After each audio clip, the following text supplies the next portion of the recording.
एक जानलेवा बीमारी, सावधानी सो बीमारी का इलाज। जी हां, धनबाद के सदर अस्पताल के CS हॉल में एक प्रेस वार्ता का आयोजन कर जिला मलेरिया नियंत्रण समिति धनबाद ने अपने फलेरिया से लड़ने के इरादे किए जाहिर। मलेरिया रोधी दवा के सेवन हेतु सभी आंगनबाड़ी केंद्र, स्वास्थ्य केंद्र, प्राथमिक स्वास्थ्य केंद्र, सामुदायिक स्वास्थ्य केंद्र, वार्ड कार्यालय बूथ के रूप में चिन्हित किए गए। प्रत्येक बूथ पर दिनांक 10 फरवरी 2023 को दवा प्रशंसकों के माध्यम से खिलाई जाएगी। उसके पश्चात छुटी हुई शेष आबादी को दिनांक 11 फरवरी 2023 से 25 फरवरी 2023 तक घर घर जाकर दवा सेवन कराया जाएगा। धनबाद के कुल जिले 1165 गांव में 4231 बूथ पर 4468 दवा द्वारा 332 पर्यवेक्षकों के देखरेख में लक्षित 26,44,668 लोगों को दवा खिलाई जाएगी। फलेरिया उन्मूलन लक्ष्य को ध्यान में रखते हुए कम से कम 85% लक्षित आबादी द्वारा दवा सेवन अनिवार्य है। इस कार्यक्रम को सफल बनाने के लिए WHO, केयर इंडिया एवं PCI का पूर्ण सहयोग प्राप्त हो रहा है। प्रस्तुत है कैमरामैन सौरभ सुपकर के साथ पंकज सिन्हा की रिपोर्ट।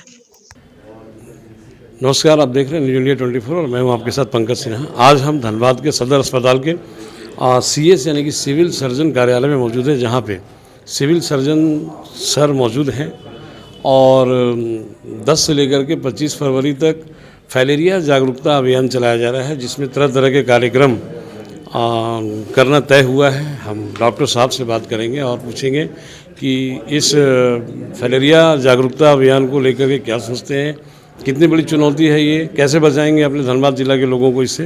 तो अब हमारे साथ धनबाद सदर अस्पताल के डॉक्टर CS साहब हैं और हम जानेंगे इनसे कि ये फैलेरिया कॉन्सल्स को लेकर के कितना बड़ा चुनौती इनके सामने है और इसके लिए क्या कदम ये उठाएंगे। डॉक्टर साहब, सबसे पहले स्वागत है आपका हमारे न्यूज़ चैनल में। थोड़ा सा कष्ट करें, थोड़ा सा मतलब कि प्लीज़ सर खड़े हो जाए। तो सर, ये फैलेरिया वीक जो है, मतलब कि फैलेरिया के प्रति जो लोगों को जागरूक करना है, सावधान करना है, इसको आप कितनी बड़ी चुनौती देखते हैं? ये है तो चुनौती, आप इसी से अंदाज़ा लगा लीजिए कि ये प्रोग्राम 2004 से भारत सरकार के द्वारा चलाया जा रहा है जी। लेकिन हम अब तक उन्मूलन की तरफ नहीं जाके इसके प्रसार की तरफ जा रहे हैं। अच्छा। तो ये चुनौती तो है ही कि हम जिस चीज़ को ख़त्म करने के लिए 2004 से लड़ रहे हैं वो ख़त्म ना हो करके उसका प्रसार और हो रहा है। कितनी बड़ी चुनौती है ये आप समझ सकते हैं। सर, इस दरमियान क्या क्या कार्यक्रम मतलब किए जाने हैं और कैसे लोगों को जागरूक करेंगे शॉर्ट में? सर, मैं आपको बता दूं कि ये एक 15 दिनों का कार्यक्रम है, इसलिए ये कोई साप्ताहिक कार्यक्रम नहीं है। ये 15 दिनों का कार्यक्रम है और हमारे पास जो लक्षित समूह है जिनको कि हमें ये दवा खिलाना है वो 26,44,000 के आसपास है, समझे, उससे प्लस ही है। तो और इतने लोगों को दवा खिलाना, उनको मोटिवेट करना, ये कितना बड़ा समस्या की बात है। आप बीमार नहीं हो लेकिन आपको मैं दवा देने जाऊंगा तो आप यही कहोगे कि भाई ये दवा मुझे क्यों दिया जा रहा है ना। तो ये प्रश्न आपका आएगा। लेकिन फाइलेरिया जिस तेज़ी से फैल रहा है और हमारे इकोनॉमी को डैमेज कर रहा है, हमारे भारत के इकोनॉमी को ये डैमेज कर रहा है एक तरह से। आप सोचिए कि वो पैसे जिसको कि हम अपने विकास में लगा सकते थे, हम दवा बनाने में खर्च कर रहे हैं, है ना। बावजूद इसके ये बीमारी का प्रसार हो रहा है, बावजूद इसके हमारे लोग प्रभावित हो रहे हैं, हमारे लोग जो है डिसेबल हो रहे हैं।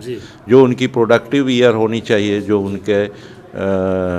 उनके द्वारा जो हमारा देश को कंट्रीब्यूट करना चाहिए, उसके जगह पे वो इलाजग्रस्त हो जाते हैं बहुत अर्लियर एज ग्रुप में, समझे। बच्चे में जिनको ये प्रभावित करता है ये बीमारी, वो एडल्टहुड तक पहुँचते पहुँचते इस रोग से प्रभावित हो जाते हैं। तो इसलिए हमारे लिए तो सबसे बड़ा चैलेंज है कि मैं अपने आप को इस बीमारी से सुरक्षित करूं, भारत को फाइलेरिया मुक्त बनाऊं, झारखंड को फाइलेरिया मुक्त बनाऊं, ये हमारा लक्ष्य है।